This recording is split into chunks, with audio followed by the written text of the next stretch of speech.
Hi everyone, welcome to my channel. कैसे हैं आप सभी? आई होप कि अच्छे होंगे और अच्छा कर रहे होंगे। तो चलिए हम कंटिन्यू करते हैं अपनी कहानी इबादत को, जिसके लास्ट पार्ट में हमने देखा था अनिका और राधिका की इंगेजमेंट हो चुकी थी। राधिका ने काफ़ी अच्छे से अपने दिल की बात सबके सामने अनिका के सामने रखी हुई थी। दोनों की आंखों में नमी थी और पूरा वातावरण प्यार से भर चुका था और प्यार के रंगों में रंग चुका था। तो चलिए अब कंटिन्यू करते हैं आज की कहानी को। जैसे ही राधिका अनिका के हाथों में एंगेजमेंट रिंग पहनाती है, वैसे ही इनके दोस्त चीयर अप करते हैं। सीटियों की आवाज़ गूंजती है और साथ में क्लैपिंग काफ़ी ज़्यादा तेज। जितने लोग वहाँ मौजूद थे उतने ही लोगों ने पूरे माहौल में गर्मजोशी भर दी थी। वहाँ पर बड़े लोग वो भी इन दोनों के प्यार को देख रहे थे और वो लोग भी काफ़ी ज़्यादा खुश थे। और दूर से खड़ी राधिका की माँ इन लोगों की बधाइयाँ लेती हैं। इन लोगों को किसी की नज़र न लगे ऐसे दुआ करते हैं। अनिका जैसे ही वो रिंग पहनती है, उसके बाद वो भी अपने घुटनों पर बैठती है एंड फिर वो भी राधिका को हग करती है। दोनों अपने नीज़ पर थे एंड दोनों ने एक दूसरे को काफ़ी प्यार से हग किया हुआ था। अनिका ये नहीं देखती वहाँ पर घर के बड़े भी मौजूद हैं। वो राधिका के फोrehead पर एक किस करती है एंड फिर अपनी भारी सी आवाज़ में राधिका की तरफ बड़े प्यार से देखते हुए कहती है, I love you so much. और मैं प्रॉमिस करती हूँ कि आपके कदमों में दुनिया की सारी खुशी मैं ला करके रख दूँगी। बस मुझ पर भरोसा रखना, हमारे प्यार पर भरोसा रखना और कभी ना मेरा हाथ छोड़ना। राधिका हाँ में अपना सर हिलाती है एंड ये इंगेजमेंट कब प्रपोजल में बदल जाता है, कब दोनों के दिल वापस से उसी रवानी में बहते हैं जैसे उस दिन अनिका ने प्रपोज़ करके माहौल बनाया था। तभी राधिका अनिका की आंखों में उस नमी को देखती है। वो धीरे से अनिका की आंखों पर एक छोटी सी किस करती है। हाँ, अनिका ने उस वक्त अपने पलकों को बंद कर लिया था। फिर इसके बाद वहाँ पर मौजूद राधिका के दोस्त रश्मि और रूही, साथ ही में अनु, ये लोग खासते हैं एहसास दिलाने के लिए कि भाई रुक जाओ, बड़े लोग भी मौजूद हैं यहाँ पर। जिस इशारे को इन लोग काफ़ी अच्छे से समझा एंड फिर ये लोग अपने घुटनों से उठते हैं और दोनों के चेहरे पर बहुत प्यारी सी स्माइल आती है। अंगूठी इन लोगों के हाथों में थी जो गवाही दे रही थी कि इनका रिश्ता जल्द ही एक मुकाम पर जाने वाला है, जिसकी पहली कड़ी आज पूरी हो चुकी है। एंगेजमेंट एंड होने के बाद अनिका और राधिका अपने कमरे में आते हैं। दोनों बालकनी में खड़े थे और दोनों ने एक दूसरे को हग किया हुआ था। अनिका ने राधिका को बैक हग किया हुआ था और दोनों आसमान में चांद को देख रहे थे, बिल्कुल वैसे ही जैसे अनिका ने ड्रीम देखा था कुछ सालों पहले कि उसकी बाहों में राधिका है और वो लोग इस खूबसूरत से नज़ारे को देख रहे हैं, एक दूसरे की बाहों में खोए हुए हैं और चांद की रोशनी इन लोगों के चेहरों पर आ रही है जो उनके चेहरों की रंगत और उसकी गहराई को और ज़्यादा बढ़ा रही है। दोनों के चेहरे पर काफ़ी सुकून देने वाली प्यार भरी मुस्कान थी। इन लोगों ने अपने हाथों को एक दूसरे के साथ फंसाया हुआ था, उंगलियां फंसी हुई थी और अनिका का चिन राधिका के शोल्डर पर था। अनिका धीमे से कहती है, राधिका वैसे आइडिया कैसे आया इतना प्यारा प्रपोज़ल देने के लिए?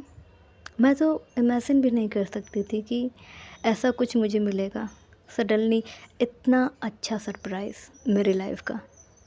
राधिका हंसती और कहती है, इतने क्यूट से पर्सन के लिए ये सरप्राइज़ बनता ही है, तुम डिज़र्व करती हो। अनिका कहती है, वैसे डिज़र्व तो मैं बहुत कुछ करती हूँ, वो मिलेगा? राधिका कहती है, ऑलरेडी हम लोगों ने सुहागरात मना ली है, ओके? तो इन विचारों को अपने माइंड से हटा दो, क्योंकि उसने अनिका की आंखों को पढ़ लिया था जिसमें अनिका ने क्या डर्टी थॉट्स डाल दिए थे वो राधिका अच्छे से पढ़ रही थी, इसलिए राधिका ने तुरंत मना कर दिया था। अनिका धीरे से रेलिंग से टिकती है एंड फिर वो राधिका के चेहरे की तरफ देखती है। राधिका भी अनिका को देखती है एंड फिर जो अनिका है वो राधिका को बताती है कुछ साल पहले उसने ऐसा ड्रीम देखा था। राधिका हंसती है और कहती है, ड्रीम तो मैंने भी बहुत सारे देखे थे। अनिका ने पूछा, तो बताओ। राधिका कहती है, जैसे कि आपके शर्ट के बटन ओपन करना। अनिका हल्का सा प्लस करती है और कहती है, इस जवाब की मुझे उम्मीद नहीं थी। राधिका कहती है, हाँ तो बोल्ड केवल आप ही नहीं हो सकती हैं, हम भी हो सकते हैं। अनिका, बिल्कुल मोहतरमा, बिल्कुल आप भी हो सकती हैं। मैंने ऐसा थोड़े कहा कि डोमिनेटिंग और बोल्ड मैं ही हो सकती हूँ। राधिका हंसती है और कहती है, हाँ तो। अनिका, लेकिन आप मुझसे ज़्यादा बोल्ड नहीं हैं। अगर मैं एक लाइन मारूंगी तो आप तुरंत शर्मा जाएंगे एंड आपकी जो शक्ल है वो टमाटर की तरह हो जाएगी, बहुत क्यूट सी, जिसे देखकर मुझे और प्यार आएगा। एंड आप मुझे मना कर देंगे कि मुझे अपने डर्टी थॉट्स को साइड करना है। राधिका कहती है, खैर वक्त काफ़ी ज़्यादा हो चुका है और आपको इन सारे विचारों को साइड करना ही पड़ेगा, अब सोते हैं। अनिका कहती है, कितना ही हुआ होगा, 11, ज़्यादा से ज़्यादा। राधिका, हाँ तो लेट है, चलिए सोने चलते हैं। वैसे भी बहुत सारी तैयारियां आपको भी करनी है एंड मुझे भी करनी है। अब मैं डेली डेली लेट थोड़े उठ सकती हूँ। अनिका कहती है, ओके मोहतरमा, जैसे आपकी मर्ज़ी, चलते हैं। एंड ये लोग अब कमरे में आते हैं एंड फिर एक दूसरे को काफ़ी ज़्यादा प्यार से हग करके सो जाते हैं। उधर दूसरी तरफ जो राधिका के पापा थे वो पूरे घर में अकेले थे। उनके पास उनकी बेटी भी नहीं थी, ना ही उनकी पत्नी, क्योंकि उनकी पत्नी ने उन्हें काफ़ी अच्छे से सुना दिया था। उन्हें बताया था कि जैसा वो सोच रहे हैं ये काफ़ी ज़्यादा घटिया और नीची सोच है। इस घिसी पिटी सोच के आड़े आकर के हम अपनी बेटी की ज़िंदगी कुर्बान पर नहीं डाल सकते। आपको समझना होगा कि आप जो हरकतें कर रहे हैं उनके प्यार को रोकने के लिए, उन्हें एक दूसरे से अलग करने के लिए, वो गलत है। इवन इन हरकतों के कारण इन लोगों के बीच का जो रिलेशन है वो और ज़्यादा स्ट्रांग हो रहा था। राधिका हर मुश्किल में अनिका को चूज़ करने के लिए तैयार थी।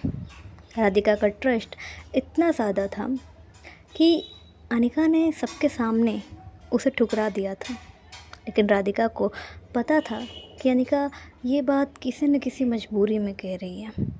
बॉन्डिंग इनकी काफ़ी ज़्यादा स्ट्रांग थी।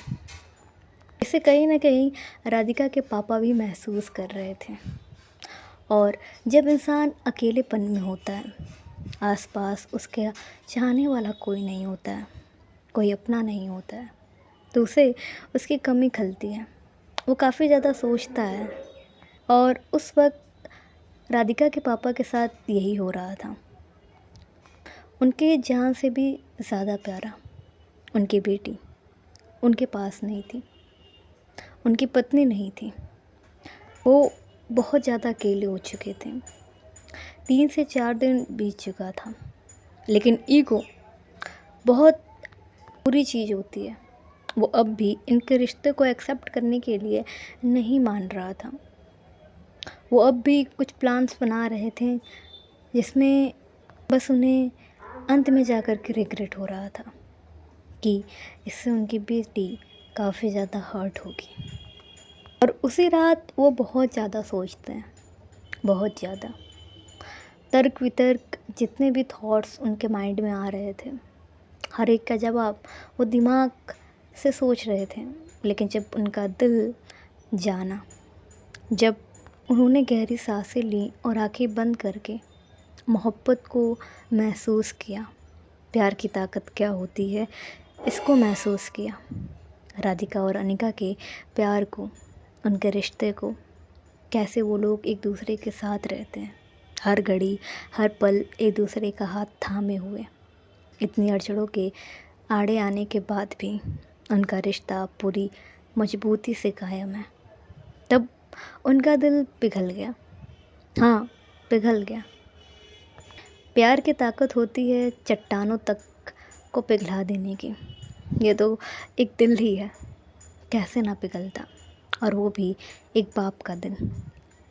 हाँ, एक बाप अपनी इज्जत की, ये समाज क्या कहेगा इसकी परवाह काफ़ी ज़्यादा करता है, क्योंकि समाज वाले अक्सर ताने माँ बाप को ही दिया करते हैं, और इसे ही सोचकर अक्सर माँ बाप अपने बच्चों की खुशी को, उनकी खुशी किसमें है, किसके साथ है, इसको निगलेक्ट कर देते हैं और उन्हें एक ऐसे बंधन में बांध देते हैं जिनकी चाह इन लोगों को नहीं होती, और जिसमें वो ज़िंदगी भर घुट घुट के रहते हैं। एंड इसका रीज़न सो कॉल्ड समाज और उनकी घिसी पिटी बातें।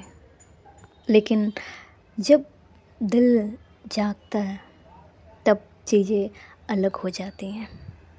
प्यार रूह से होता है, न कि जाति से, न धर्म से, न लिंग से, ना ही वर्ण से। होता है तो बस दो दिलों का मेल, और प्यार, प्रेम या मोहब्बत कहें, ये बस दिलों की दास्तान है। इसे केवल वही महसूस कर सकता है जो दिल से सोचता हो, न कि दिमाग से। उस रात काफ़ी ज़्यादा सोचने के बाद राधिका के पापा को समझ में आ जाता है, और अंत में वो अपने चेहरे पर मुस्कान लाते हैं, और फिर वो भी ये कबूल करते हैं कि अनिका जैसा पार्टनर राधिका के लिए कोई नहीं हो सकता। जिस हिसाब से अनिका राधिका को ट्रीट करती है, उसे रखती है प्यार से, केयर से, उसकी छोटी छोटी बातों का ध्यान रखती है, वो बचपन से देख रहे थे, क्योंकि अनिका और राधिका एक दूसरे को काफ़ी सालों से जानते थे। उन्होंने अपनी बेटी की तड़प भी देखी थी। उन्होंने ये भी देखा था कि हर रात उनकी बेटी कैसे रोती थी, इसलिए वो अब मान चुके थे। और दूसरे दिन ही वो सोचते हैं कि वो जाएंगे अनिका के घर पर और ये खुशखबरी देंगे और इन लोगों की शादी में शामिल होंगे। उनकी इकलौती बेटी है, कन्यादान तो बनता है, जिसे करके वो अपने दिल की, अपने जान के टुकड़े को अपना आशीर्वाद तो दे सकेंगे और वो माफ़ी मांगेंगे। ऐसा डिसीज़न उन्होंने उस रात लिया। तो चलिए अब दिखाते हैं नेक्स्ट मॉर्निंग का सीन। दूसरे दिन सुबह में ही अनिका के मेन गेट पर, यानी अनिका के घर के मेन गेट पर ढोल नगाड़ों की आवाज़ बजने लगती है, जिसे सुनकर सो रहे सभी लोगों का नींद टूट जाता है और वो लोग दौड़ते हुए हॉल एरिया में आते हैं। कुछ लोग गुस्सा कर रहे थे कि कौन है भाई, इतनी सुबह सुबह नींद ख़राब कर रहा है। उधर अनिका और राधिका ये लोग भी नीचे आते हैं, और फिर जब जा कर के वो देखते हैं तो ढोल नगाड़ों के बीच राधिका के पापा दिखाई देते हैं। अपने पापा को देखकर जो राधिका है वो धीरे से अनिका के पीछे छुप जाती है। उसे अपने पापा से डर लग रहा था, और अनिका एक चट्टान बनकर राधिका के सामने खड़ी थी। उसके पापा ये देखते हैं और फिर धीमी कदमों से वो अनिका के सामने आकर के खड़े होते हैं। अब बाप बेटी के बीच पर्दा का काम अनिका कर रही थी। राधिका के पापा थोड़ा सा साइड जाते हैं, यानी अपने गर्दन को थोड़ा साइड करते हैं राधिका को देखने के लिए। राधिका पर आए डर को देखकर वो एक गहरी सांस लेते हैं और फिर बिना कुछ कहे अनिका के सामने अपने हाथों को जोड़ देते हैं। एंड फिर वो अपनी बात कहना शुरू करते हैं। मुझे माफ़ कर दो बेटा, मैं इस समाज के बातों में फंसा था। समाज क्या कहेगा, इस सोच को लेकर के मैं परेशान था, और तुम्हारे प्यार को मैं गलत समझता, और बार बार तुम्हें नुकसान पहुंचाने की, तुम्हारा रिश्ता ख़राब करने की, राधिका को तुमसे दूर रखने की, तुम दोनों को इतना दर्द देने के लिए मैं माफ़ी मांगता हूँ। हाँ, मैं जानता हूँ कि ये माफ़ी भी बहुत कम होगी। मैं एक बाप होकर भी एक दूसरे बाप की बेटी, जो मेरी ही बेटी की तरह है, उसकी जान लेने तक की कोशिश एक बार नहीं 2 बार कर चुका हूँ। मुझे सज़ा मिलनी चाहिए, जो कि मैं चाहता भी हूँ, लेकिन सज़ा मिलने से पहले मैं खुशी-खुशी तुम्हारा हाथ अपनी बेटी के हाथ पर रख कर चिंता से मुक्त होना चाहता हूँ। क्योंकि मैं जानता हूँ कि अगर मेरे बाद मेरी बेटी का कोई ध्यान रख सकता है, उसे प्रोटेक्ट करके रख सकता है, तो वो तुम हो। मैंने वो काबिलियत तुम्हारे अंदर देखी है। वहाँ पर सभी लोग मौजूद थे, सब लोग आ चुके थे। राधिका की माँ भी वहाँ पर थी एंड यहाँ पर जो राधिका के पापा थे, उनके भी आँखों में आंसू आता है, क्योंकि उनकी बेटी उनसे डर रही थी ये देखकर। वो कहते हैं, मुझे माफ़ कर दो बेटा। इतना कहकर वो अपनी बातों को ख़त्म करते हैं। उधर जो अनिका है, वो उनकी बातों को सुनती है। उनकी गलती थी इसलिए उन्हें वो रोकती नहीं है, क्योंकि गिल्ट होना ज़रूरी है। जब वो अपनी बातों को ख़त्म करते हैं, अनिका धीरे से उनके हाथों को नीचे करती है और कहती है, आपको आपकी गलती का एहसास हुआ, यही काफ़ी है। मैं खुश हूँ कि अब पूरी फैमिली हमारी शादी में होगी, है ना राधिका? राधिका अब भी सहमी थी। अनिका उसे अपने बैग से साइड करती है और कहती है, अपने पापा से बात नहीं करना है आपको? राधिका अनिका की तरफ देखती है और फिर एक बार वो अपने पापा की तरफ देखती है। अनिका उसे समझाती है कि पापा ने गलत किया, लेकिन उन्हें एहसास है, माफ़ कर दीजिए। राधिका जब अनिका की बातें सुन कर के अपने पापा की तरफ देखती है, तो वो अपने पापा की आंखों में आंसू देखती है, फील करती है कि हाँ, उन्हें अपनी गलती का काफ़ी अच्छे से एहसास है। वो अपने पापा की तरफ काफ़ी छोटे-छोटे कदमों से जा रही थी। उस वक्त राधिका के पापा को लग रहा था जैसे बचपन में उनकी बेटी घुटनों के बल रेंग कर आती थी, वैसे आ रही है। और फिर जो राधिका है, वो अपने पापा को हग करती है। उसके पापा भी काफ़ी खुशी के साथ अपनी बेटी को हग करते हैं। और पीछे से राधिका की माँ की आवाज़ आती है, मुझे तो भूल गए होगे। तो राधिका के पापा राधिका की माँ को हाथों से इशारा करते हैं और फिर पूरी फैमिली राधिका की, यानी राधिका के पापा, राधिका की माँ और राधिका, ये तीनों एक दूसरे को हग करते हैं। लेकिन इनके परिवार का एक नया मेंबर यानी अनिका, उसको भी राधिका के पापा बुलाते हैं और फिर उसे भी हग करते हैं। और फिर थोड़ी देर बाद ये लोग एक दूसरे से अलग होते हैं। राधिका के पापा राधिका के हाथों को अपने हाथों में लेते हैं और फिर एक हाथ से वो अनिका के हाथों को पकड़ते हैं और राधिका का हाथ अनिका के हाथों में देते हैं और फिर उस पर अपने हाथों को रख कर कहते हैं, अनिका की तरफ देखते हैं। देन वो कहते हैं, मैंने अपनी बेटी को बहुत प्यार से पाला है, अब उसकी सारी जिम्मेदारी अनिका तुम्हारे हाथों में है, उसे खुश रखना। राधिका की माँ भी राधिका के पापा के हाथों के ऊपर अपने हाथों को रखती है और यही उम्मीद अनिका से रखती है कि राधिका को खुश रखना, हमेशा तुम दोनों हमेशा खुश रहना। राधिका अनिका की तरफ देखती है और अनिका वहाँ पर राधिका की माँ पापा से प्रॉमिस करती है कि वो अपनी जान की बाजी तक लगा देगी राधिका को खुश रखने के लिए। उसकी आँखों में एक आंसू उसकी वजह से नहीं आएगा और ये वो वादा करती है, दुनिया की हर एक मुसीबत से वो राधिका को प्रोटेक्ट करके रखेगी, इसकी वो गारंटी लेती है। पूरा माहौल अब खुशियों से भर जाता है।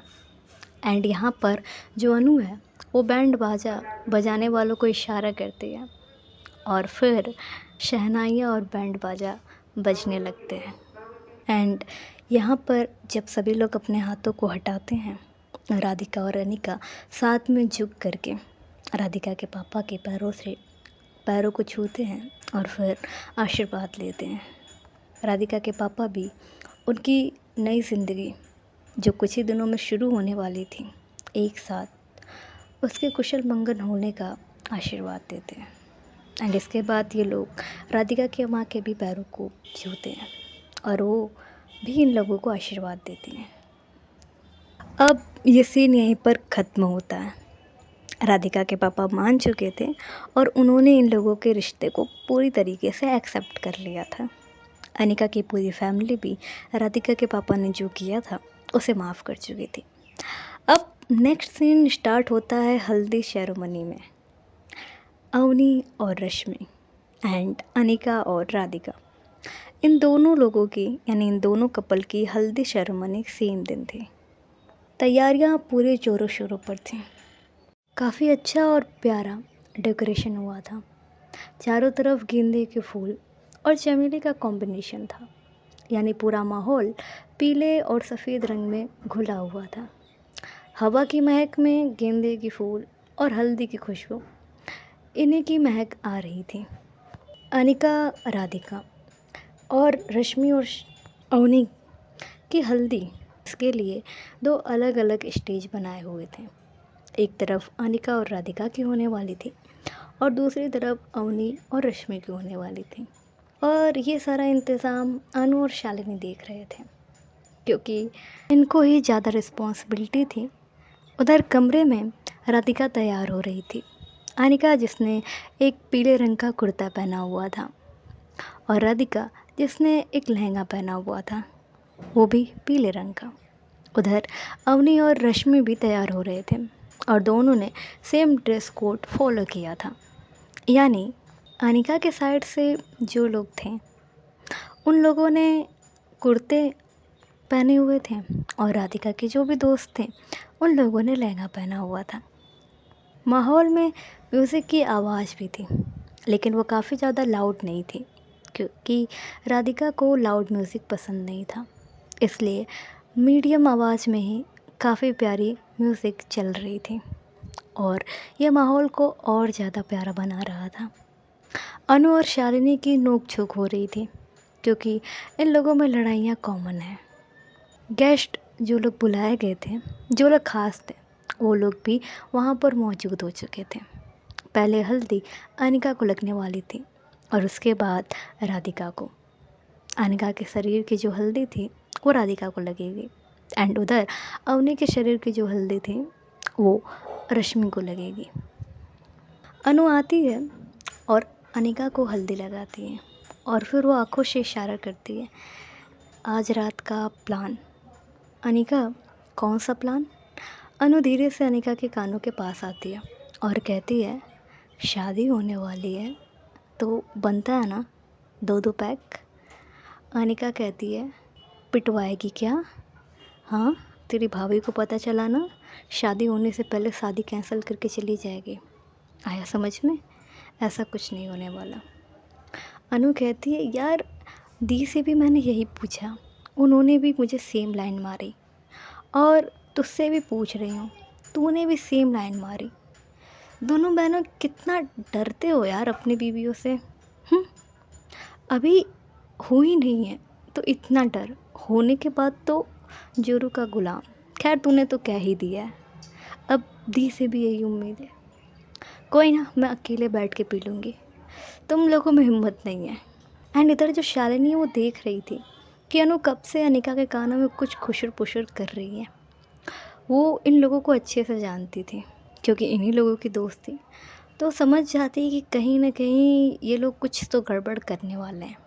अब टाइट नज़र रखनी पड़ेगी। इसलिए जब अनु हल्दी लगाने के बाद और अपनी बातें कंप्लीट करने के बाद स्टेज से नीचे आती है तो शालिनी तुरंत ही उसके हाथों को पकड़ती है और रोकते हुए कहती है, क्या खुसर पुसर हो रहा था? अनु कहती है, क्या हो रहा था? दोस्त से बातें होंगी। शालिनी कहती है हाँ, लेकिन मुझे दाल में कुछ काला लग रहा है, तुम लोग पक्का कुछ खिचड़ी पका रहे हो। अनु, नहीं ठीक है, इतना मत सोचा करो, दिमाग जो घुटने में है ना वो भी दर्द करने लगेगा, ठीक है। शालिनी कहती है अच्छा, तो मेरा दिमाग घुटने में है। शालिनी, हाँ जी। अनु कहती है, शालिनी कहती है अभी बताती हूँ, बस राधिका को हल्दी लगने दो। अवनी और रश्मि की हल्दी कंप्लीट हो चुकी थी, बस अनिका और राधिका ही बचे थे। क्योंकि अवनी बड़ी थी इसलिए पहले अवनी की हल्दी ही कंप्लीट हुई थी। जब राधिका को हल्दी लग जाती है तो जो शालिनी है वो पानी की एक बाल्टी लेती है और उसे पूरा अनु के ऊपर गिरा देती है, जिससे अनु पूरी तरीके से भीग चुकी थी। अब शालिनी कहती है क्या कहा था, मेरा दिमाग घुटने में है, अब देखो। अनु कहती है आप तो गई, अब आप गई, और वो भी एक बाल्टी लेती है एंड शालिनी पर पानी डालने को होती है। लेकिन तब तक जो शालिनी है वो अनिका के पीछे जा कर के छुप जाती है, जिससे पूरा पानी अनिका के ऊपर गिर जाता है। अब अनिका कहती है तूने तूने ये क्या किया, अब मैं तुझे बताती हूँ। और अनिका भी बाल्टी ले लेती है। इधर जो अनु है वो भाग रही थी, कह रही थी कि यार वो मैं शालिनी पे डाल लेती तुझ पर गलती से। एंड जब अनिका डालने वाली थी पानी अनु पर तो ये अवनी पर चला जाता है। अब इधर ये दोनों फंस चुके थे क्योंकि अवनी बड़ी थी। अवनी अपने चेहरे से पानी को साफ़ करती है और कहती है ये क्या बदतमीज़ी हो रही है। अवनी कहती है दी ये अनु की गलती है, ठीक है, इसने ही मेरे पर पानी डाला था तो मैं इस पर डाल रही थी, वो आपको। अवनी कहती है बच्चे हो तुम दोनों, हाँ। एंड इधर जो अनिका और अनु हैं वो अपने चेहरे को थोड़ा सा झुकाते हैं। तभी अवनी एक सर्वेंट को इशारा करती है और वो धीरे से पानी का बाल्टी लेकर के आता है। अवनी भी अपने हाथों में उस पानी की बाल्टी को लेती है और पूरा पानी अनु और अनिका पर गिरा देती है। जैसे इन लोगों को फील होता है वो कहती है दी आप भी। अवनी कहती है बुरा ना मानो हल्दी है। एंड इधर जो शालिनी थे, रूही थी, रश्मि और राधिका, ये सभी लोग हंस रहे थे क्योंकि इन लोगों के ऊपर तो पानी नहीं गिरा हुआ था और ये तीनों लोग भीग चुके थे अच्छे से। ये तीनों अपनी अपनी वालियों की तरफ देखते हैं। यार रूही सिंगल है, इसका भी एक छोटा सा मैच बना ही देते हैं। अवनी पानी का बाल्टी वापस से लेती है, अनिका भी अपने हाथ पे पानी का बाल्टी लेती है, अनु भी अपने हाथ में पानी का बाल्टी लेती है और ये लोग टूट पड़ते हैं अपनी अपनी वाली के पीछे। और इधर इनकी वालियाँ भी भाग रही थी और ये लोग कहती हैं बड़ा मज़ा आ रहा था ना, अब बताते हैं। तब तक रश्मि भी अपने हाथ में पानी का बाल्टी लेती है और पूरा जो हल्दी सेरेमनी था वो होली में कब बदल जाता है किसी को पता नहीं चलता। वहीं रूही पर किसी ने पानी डाल दिया था और रूही बड़े गुस्से से उस इंसान की तरफ देखती है और कहती है व्हाट द हेल। तब वो पर्सन एक छोटी सी स्माइल के साथ कहता है बुरा न मानो हल्दी है मोहतरमा। एक पल के लिए अनिका, अनु और अवनी ये लोग देखते हैं उस पर्सन की तरफ और ये थी अनिका की कज़न रोशनी चौधरी। अनिका तुरंत ही उसके तरफ जाती है और कहती है बड़ी जल्दी आ गई तू। वो कहती है सॉरी यार, गले मिलते हुए अनिका से। फ़्लाइट थोड़ी सी लेट हो चुकी थी इसलिए, और तब तक तो हल्दी भी ख़त्म हो गई थी, इतना मुझे पता था। कोई ना, मैं हल्दी एंजॉय नहीं कर पाई लेकिन होली तो एंजॉय कर सकती हूँ, है ना। इधर रूही उस इंसान की तरफ देख रही थी जिसके चेहरे की जो स्माइल थी वो काफ़ी ज़्यादा अट्रैक्टिव थी और रूही उस स्माइल में कब खो जाती है उसे भी नहीं पता चलता। रोशनी की आंखें बहुत ज़्यादा प्यारी थी, बहुत, किसी को कैसे अपनी तरफ खींचना है ये रोशनी काफ़ी अच्छे से जानती थी। अपने राम के अनुरूप ही रोशनी जहाँ जाती थी खुशियाँ ले कर के ही जाती थी। मस्ती मजाक बेफिक्री अनिका की तरह ही ये थी। उधर अवनी कहती है मुझसे भी मिल लो यार। तो जो रोशनी वो तुरंत ही अवनी की तरफ जाती है, उसके पैरों को छूती है और फिर उसे भी गले से लगाती है। अनु को जानती थी, इसलिए रोशनी अनु से भी मिलती है और फिर वो अपनी होने वाली भाभीयों की तरफ जाती है और उनको प्रणाम करती है। अनिका बताती है कि रोशनी कौन है, इंट्रोड्यूस कराती है रोशनी को अपनी वाली से, फिर भाभी से एंड फिर अनु की गर्लफ्रेंड से। रोशनी कहती है, अनु दी आपकी कब गर्लफ्रेंड बन गई? हुकअप्स का प्लान कैंसिल कर दिया क्या? अनु हंसती है और कहती है, यार प्यार में कब गिर जाए क्या पता। और ये सभी लोग हंसते हैं। इधर रूही काफ़ी ज़्यादा रोशनी को ऑब्जर्व कर रही थी और रोशनी भी बार बार जब भी उसे टाइम मिलता था वो रूही की तरफ एक बार देख रही थी और ये चीज़ अनु नोट करती है। इन लोगों की बातें ख़त्म होती है तो अनु धीरे से रोशनी को साइड ले जाती है और कहती है, सिंगल है या फिर मिंगल है? रोशनी कहती है व्हाट? अनु कहती है बता, सिंगल है या मिंगल है? रोशनी कहती है फ़िलहाल तो सिंगल है। वो कहती है कोई पसंद आई? रोशनी वैसे अभी तक तो कोई नहीं, लेकिन कोई तो आ रहा है। और वो एक नज़र रूही की तरफ देखते हुए ये बात कहती है। अनु कहती है वैसे पसंद तो अच्छी है, बात बना ले, वो भी सिंगल है।